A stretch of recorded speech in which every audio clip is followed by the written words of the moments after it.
Carl Landers. Carl Landers was an experienced outdoorsman and avid hiker. At 69 years old, he was fit and loved spending his free time exploring the great outdoors. In May 1999, Carl embarked on a trip with two of his close friends, Milton Gaines and Barry Gilmore, to summit Mount Shasta in Northern California. This wasn't just any hike for Carl. It was a personal challenge he had set for himself, having attempted to reach the summit in previous years without success. This time, he was determined to make it to the top.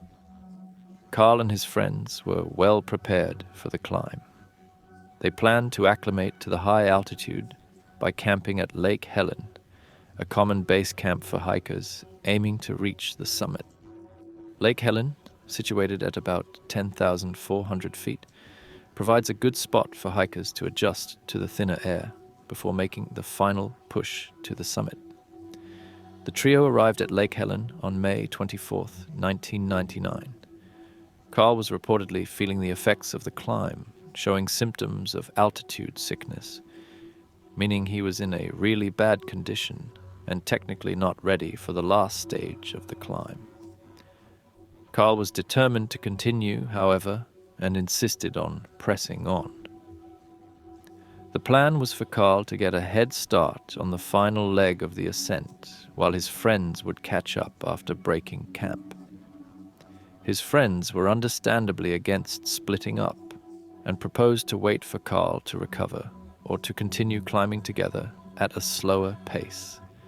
But Carl completely ignored any advice. He left his backpack at the campsite, carrying only his water bottle and some light gear for the summit push. As Carl began his climb towards the summit, his friends watched him ascend until he disappeared from their sight.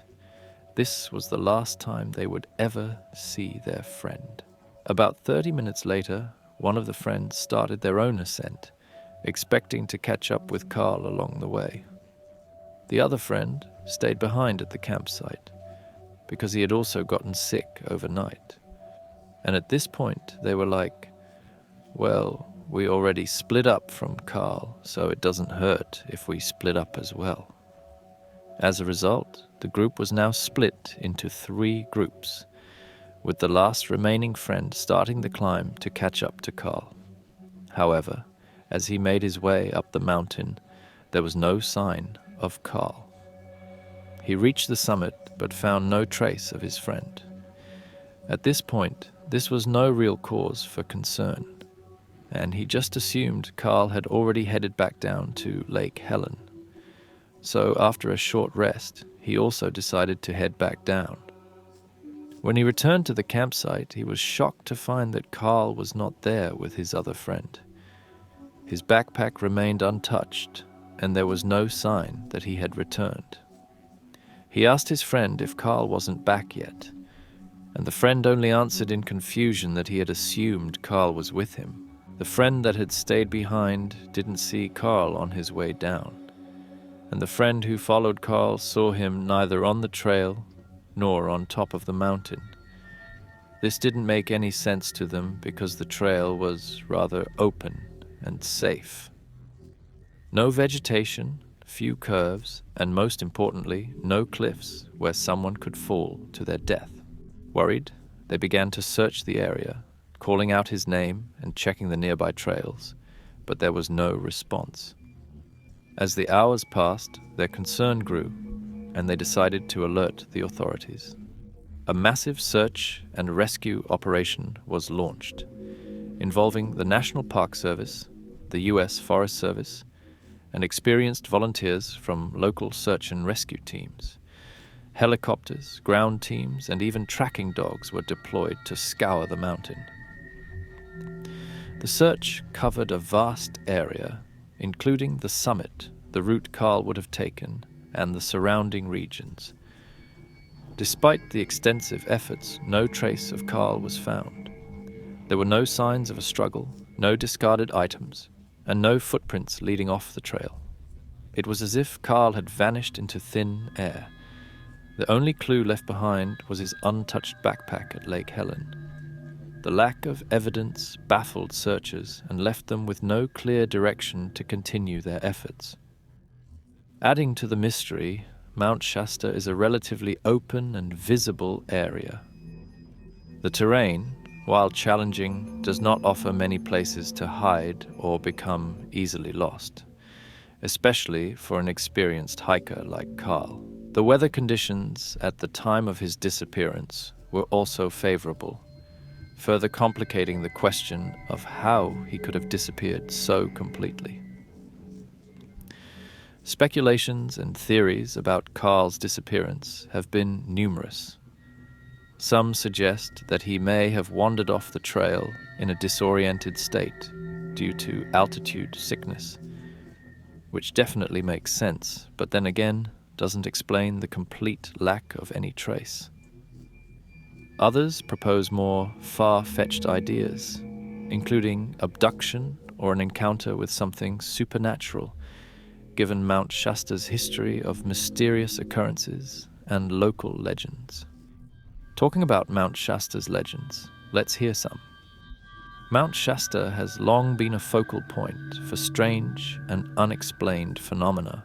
Over the years, there have been numerous reports of UFO sightings, Bigfoot encounters, and other paranormal activities in the area. Native American legends also speak of the mountain as a sacred place with spiritual significance. While these stories add an eerie backdrop to Carl's disappearance, they provide no concrete answers. In the absence of any definitive evidence, Carl's disappearance remains one of the most puzzling cases in the Missing 411 series. A real scary example of someone just vanishing without leaving any trace behind. Dennis Martin. On Father's Day weekend in 1969, 6-year-old Dennis Martin, his brother, his father, and his grandfather headed up to the Smoky Mountains to go camping. This was a family tradition on Father's Day, and they were really excited about it. It was also the first time little Dennis Martin was allowed to join his other family members on this trip. Sadly, it would also be the last time. At some point during their hike, Dennis and another boy named Doug decided to run ahead. In order to scare their parents, they hid behind a small bush on the side of the trail, waiting for the group to arrive. During all of this, the adults were watching them, and of course were aware of their hiding spot. Especially Dennis's father would say that he had an eye on Dennis the whole time. He was just at a distance, but watching his son to make sure he didn't get lost. Eventually, the family wanted to continue their hike, and the children were called back. All the kids slowly came out of their hiding spots and returned to the group. Every kid except Dennis. Dennis's father had watched Dennis go behind the bush with Doug. He was watching the whole time. So when they said, "Come on out," and he didn't come out, he actually wasn't that concerned because he knew exactly where his son was.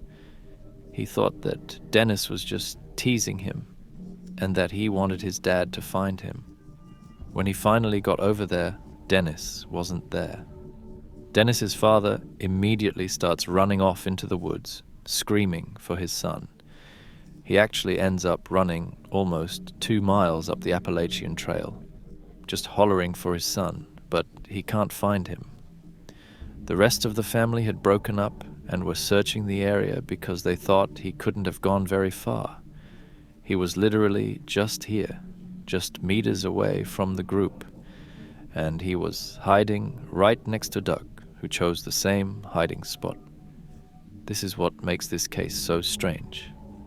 As I said, Dennis wasn't alone in this hiding spot, and still no one heard or saw him disappearing. A young child disappearing without making any sound is basically impossible. Even if we would assume that some animal caught him, it would be highly unlikely that he didn't scream even once. It was also basically impossible for Dennis to run off into the woods.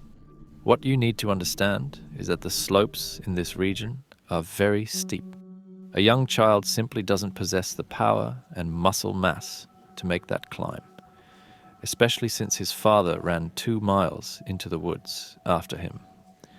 Dennis would have needed to make this near impossible climb, and then would have needed to run 2 miles faster than an adult man, all while traversing the dense forest. What ensued next was one of the biggest manhunts ever. A huge search with 1,500 searchers, even including about 24 Army Green Berets, a special unit of the US military. However, over the course of the next 2 days, this number increased to over 70 Green Berets. Oh, and a man named Tony Stark supplied 2 helicopters to support the search. That's right, even Iron Man tried to save Dennis Martin. Either way, there were so many volunteers that they had to cut some off because it was impossible to coordinate this large group. First, they begin to close off any trail leading from or to the mountain. They are searching a 60-square-mile plot, and the dogs actually managed to pick up on his scent, following it into the woods until they reached a creek where they lost the scent. However, they found one suspicious set of footprints inside the creek. Suspicious because one of the prints matched Dennis's shoes, while the other was barefoot. It's quite weird to wear one shoe while taking off your sock and shoe from your other foot. So this is where the volunteers basically lost any trace of Dennis. Now you might be thinking, what about the Green Berets? Well, for the first 5 days of the search, they conducted their entirely own operation, but they still stayed in contact with other volunteers. Then, suddenly, from the 6th until the 8th day, there was no contact or cooperation with any of the other search parties. They simply refused to talk to anyone, and we have no records of what happened during this time period. Afterwards, they just left the scene, before the search ended after 2 weeks. So let's talk about the possible theories regarding this disappearance. The first option was that Dennis went into the woods and got lost. This is really unlikely because, like I aforementioned, it would have been nearly impossible for a 6-year-old child to even traverse the brush. On top of that, over 1,000 adults searched the entire mountain area, and a 6-year-old child simply cannot outrun adults, especially with some of them being experienced rangers and literally military special forces. The next explanation is that Dennis was taken by something or someone.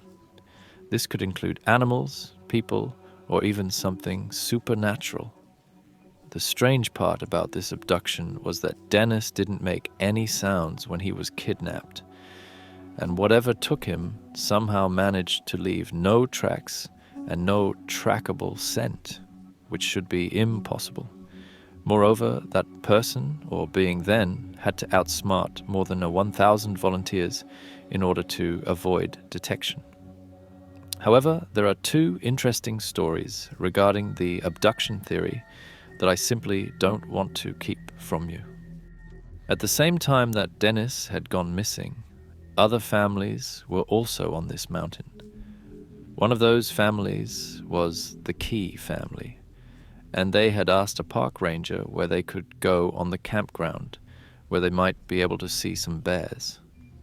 The park ranger obviously said, be careful, but you can go over here to this section of the campground, and you might see a bear. So they head over there, and they're looking for bears. One of their children hears a scream, or thinks he hears a scream, and kind of directs the family to look in the direction of the scream. From their vantage point, they could see up onto the side of this mountain where there were sparse trees all over the mountains, so you could kind of see in between the trees. They saw some creature running along the mountainside with something slung over its shoulder. They described the creature as being either a man with a bear-like pelt or an unusually hairless bear. Either way, the thing slung over its shoulder seemed to be of red color, the same color of Dennis Martin's clothes, and the bear wasn't quite normal either. The father was quoted as saying that it didn't really act like a bear. It was acting more like a human the way it was running on its hind legs. It looked hairy and like an animal, but it was running and dodging between trees. Basically, picture something like Bigfoot or the Tennessee wild man. So you have a bear man that has been spotted by the Key family, and they bring this up to the investigators that are looking into the Dennis Martin case. And, obviously the Dennis Martin investigators, they don't take this seriously. They think that they're just saying some ridiculous thing for attention or whatever it is. So it never really was entered into the case with Dennis Martin. It wasn't until the missing 411 cases that it was ever connected, that there really was a family that claims to have seen a bear man carrying a child about an hour after Dennis Martin had gone missing, in the same area where Dennis Martin had gone missing.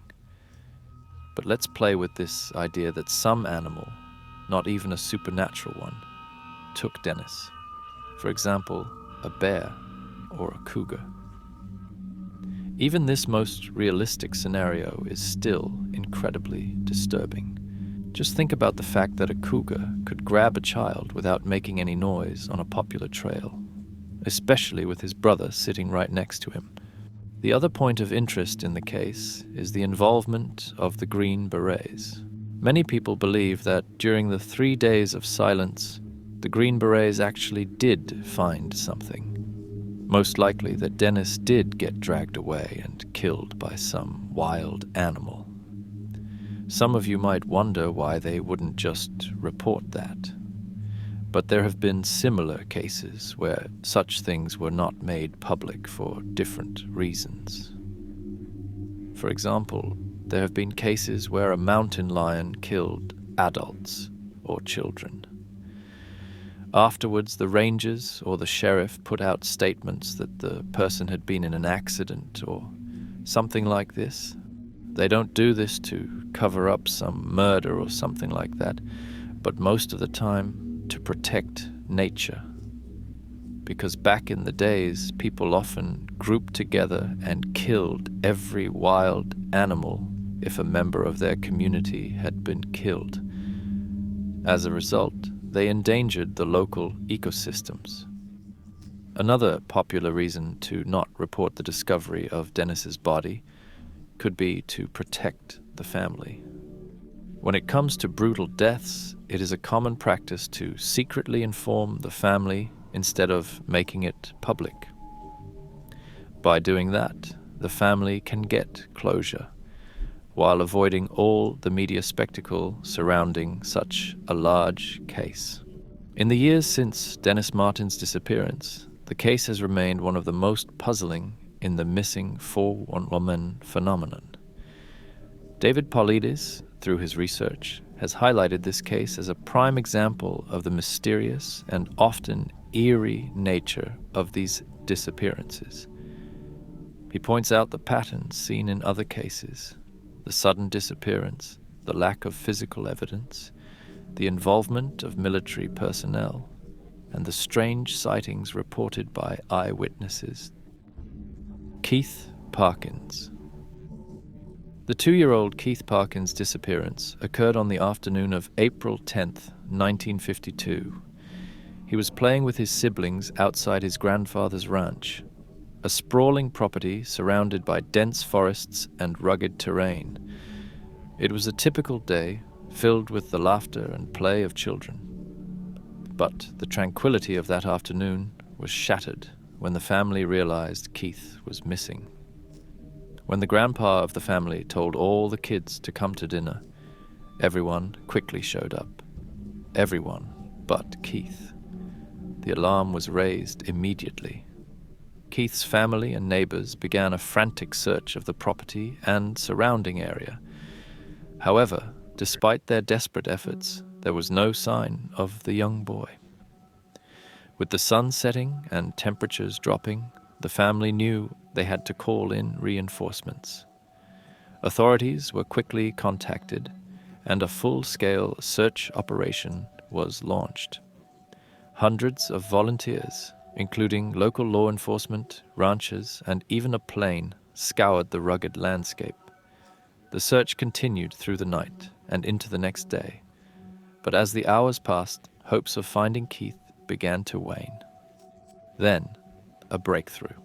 Around 19 hours after Keith had vanished, searchers discovered tiny footprints near a creek about 4 miles from the ranch.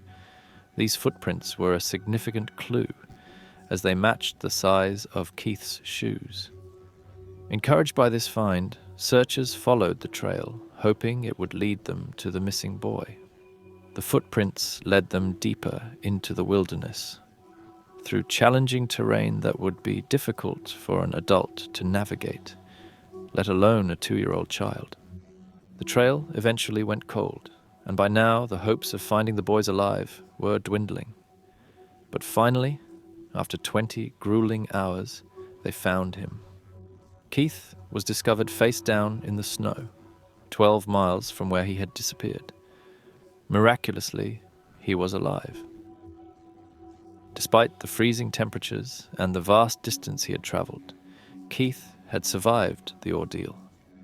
His clothes were wet and muddy, and he had scratches on his face and arms, but he was otherwise unharmed. He only told his family that a cat had scratched him. But while this is a happy end, it isn't where the mysteries surrounding his disappearance end. The circumstances of Keith's disappearance and subsequent discovery raise many questions. How did a 2-year-old boy manage to travel such a great distance over rough terrain in such a short period?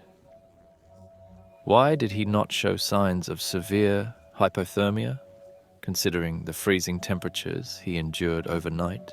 Keith's survival is nothing short of miraculous, but the mystery of how he got so far from the ranch remains unsolved. For a 2-year-old child to traverse 12 miles of rugged wilderness in less than 20 hours is almost unimaginable. Experienced outdoorsmen have attempted to recreate Keith's journey and found it incredibly challenging, even under ideal conditions. Even Les Stroud, the legendary survivor man and experienced outdoorsman, simulated this route and failed. He even said that traveling this distance in that amount of time was impossible even for a grown man, let alone a 2-year-old child. Some have speculated that Keith was abducted and later released. Others suggest that he may have been carried by an animal, though this theory is less plausible given the lack of evidence for such an encounter.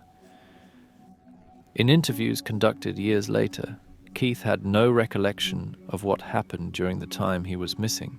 He could only remember being alone and cold, but he could not explain how he traveled the 12 miles or what might have driven him to move so far away from home. Besides the impossible hike, his lack of hypothermia is also rather surprising. He was not perfectly dressed for this weather and spent hours in the snow. Another perplexing detail is the lack of any clear trail or clues leading to Keith's whereabouts. The searchers found only a few scattered footprints, but there was no evidence of what might have compelled Keith to wander so far from home. The area where Keith was found was not only distant but also difficult to access, raising further questions about how he ended up there. Theories about Keith's disappearance range from the plausible to the paranormal. Some suggest that he may have been in a state of confusion or panic, causing him to wander aimlessly. Others propose more outlandish ideas, such as abduction by a wild animal, or even an encounter with something supernatural. However, none of these theories have been substantiated with concrete evidence. Keith's case remains one of the most baffling in the missing 411 series. Stephen Kubaki.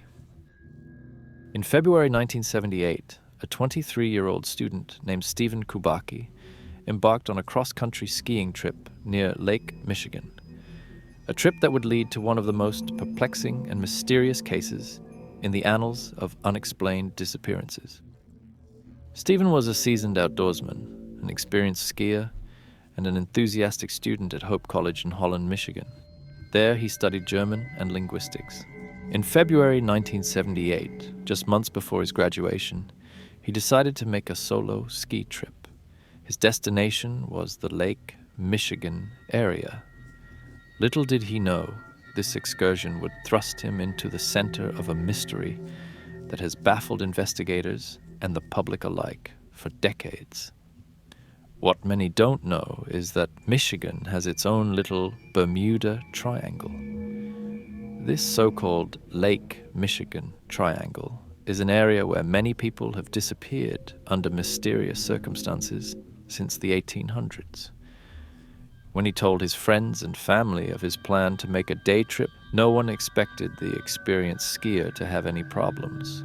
Stephen set out on his skiing adventure along the snowy banks of Lake Michigan, an area known for its picturesque landscapes, but also for its treacherous winter conditions.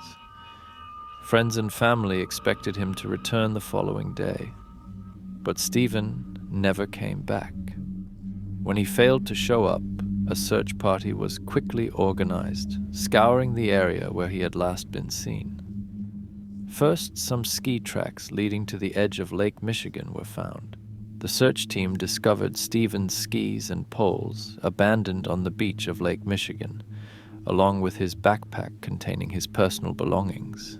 Strangely, they also found his footprints in the snow, leading up to the edge of the frozen lake. The footprints suddenly stopped, as if he had vanished into thin air. The lack of any further tracks suggested that Stephen had either fallen into the lake or been picked up by someone, but the icy surface showed no signs of a breakage, and there was no evidence of foul play. The search continued for several days, involving local authorities, volunteers, and even the Coast Guard. But there were no additional clues. Stephen Kubaki was declared missing, and his family feared the worst. Given the harsh winter conditions, it seemed unlikely that anyone could survive for long without proper equipment or shelter. Months went by with no sign of Stephen, and eventually hope dwindled. Then, 15 months later, in May 1979, something extraordinary happened. Stephen Kubaki reappeared and just knocked on his father's door. He woke up in a field in Pittsfield, Massachusetts, approximately 700 miles from where he had disappeared. He was disoriented, wearing clothes that were not his own, and carrying a bag filled with maps and various other items he didn't recognize. He had no memory of the past year and a half. But in his father's home, he saw a newspaper confirming that he had been gone for 15 months. Stephen's reappearance raised more questions than it answered. How did he get to Massachusetts? Where had he been for 15 months? And why couldn't he remember any of it? When he was found, he was in good health, albeit confused and unsure of what had transpired during his absence. The details he provided were sparse and puzzling. He recounted waking up in the field with a sense of disorientation and a complete loss of memory regarding his time missing. The bag he carried contained items that suggested he had been traveling extensively. There were maps of various parts of the northeastern United States, indicating that he had likely been moving around. However, none of the items in the bag provided any concrete evidence of where he had been or what he had been doing. For example, there were no notes and not a single marking on any of the maps, making it impossible to deduce which route he took. Either way, more important than finding out how he got there was to find out what happened back in Michigan. Medical examination showed that Stephen was physically healthy, with no signs of trauma or malnutrition, which seemed improbable given the length of his disappearance. Psychological evaluations, however, suggested that he might have experienced a dissociative fugue state, a rare condition wherein a person loses awareness of their identity and starts traveling or living a different life, often ending up far from their original location without any memory of how they got there. Stephen himself was unable to shed much light on his experience. He remembered setting out on his skiing trip, then waking up in Massachusetts. The intervening months were a blank slate. His lack of memory and the absence of any leads left investigators stumped. There are many theories regarding his disappearance, ranging from abduction to paranormal events. The abduction theory states that Stephen was ambushed and drugged during his ski trip. Then his kidnappers left his ski equipment near the lake to fake his death. And while this idea could work in theory, I don't understand the motivation behind it. Since we established that Stephen was in good health and wasn't missing any organs or anything, there wouldn't have been any benefit from capturing him. Another theory revolves around his accident and a potential mental health crisis. Some assume that Stephen somehow ended up falling into Lake Michigan, but managed to save himself. This traumatic near-death experience triggered the aforementioned fugue state. While he was traveling the country under a false identity, his subconscious led him towards his hometown. When he reached the familiar area where he had grown up, he regained his real personality, thereby ending the fugue state. This is probably the most logical explanation of what happened. But I will want to talk about the supernatural ideas people came up with, because trust me, they get really wild. When it comes to the supernatural approach, there are basically two camps: the alien stands and the time skip/portal enjoyers. Alien stands believe that Stephen was kidnapped by aliens and experimented on for 15 months. Afterwards, he was dropped near his hometown, with the aliens planting maps in his backpack to create a cover story, which would make this into one of the most complex alien abduction cases ever. Other people believe that falling into Lake Michigan somehow triggered a journey through space-time with two options.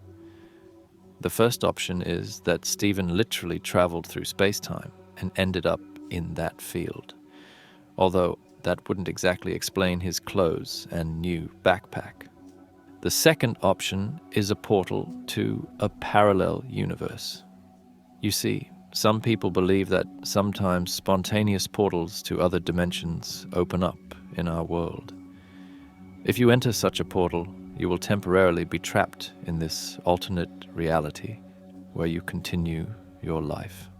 Many people call this a time slip. However, after a random period of time, you will return to your original dimension, which will also result in the loss of any memories you made during the time slip.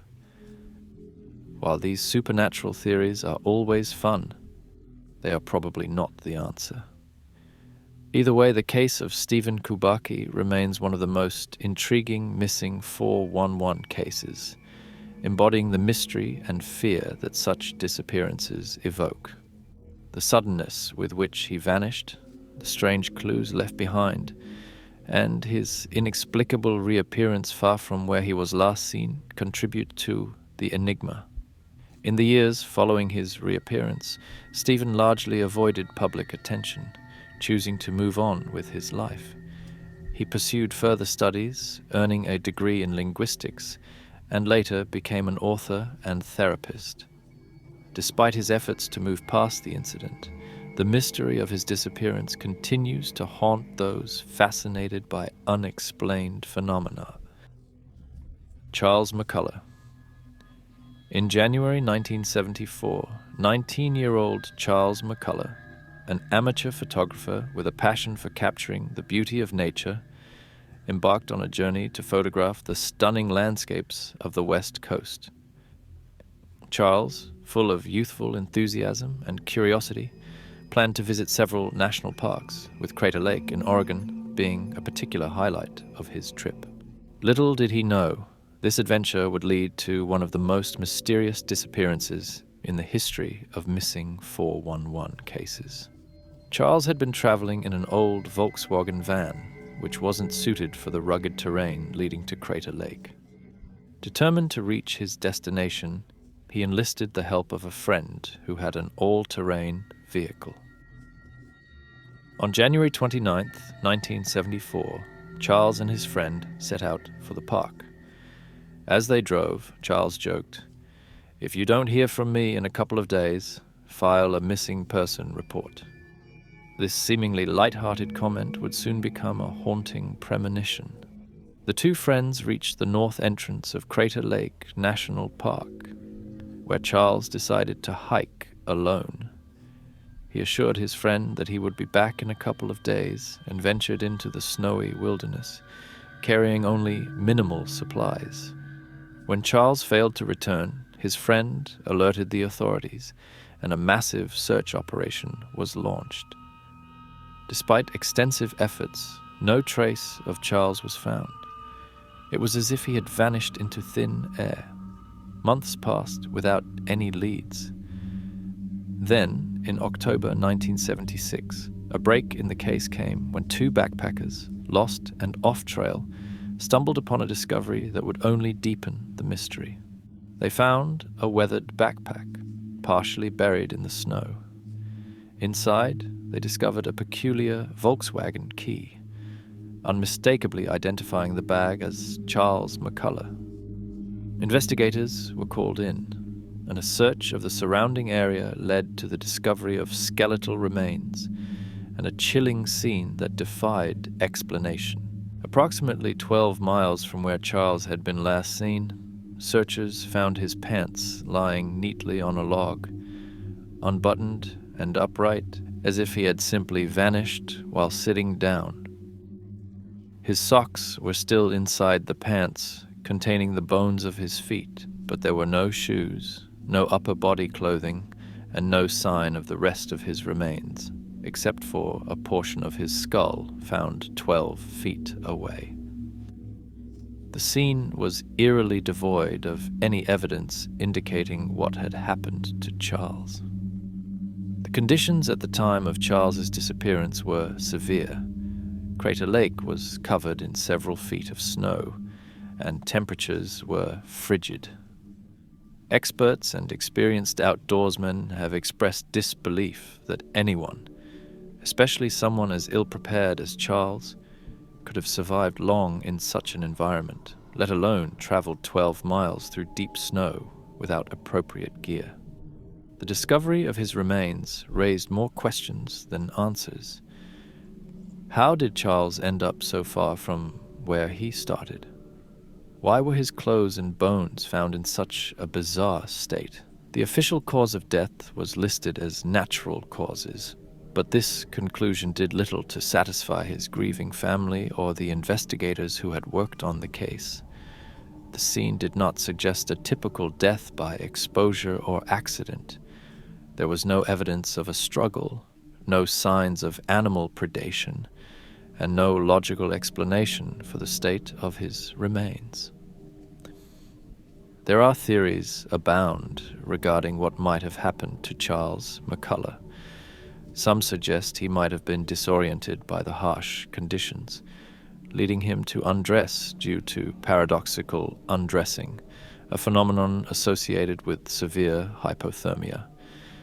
However, this theory does not explain the distance he covered or the condition in which his remains were found. Others propose more fantastical explanations, involving abduction by unknown entities or encounters with paranormal forces. Yet, there is no concrete evidence to support these claims.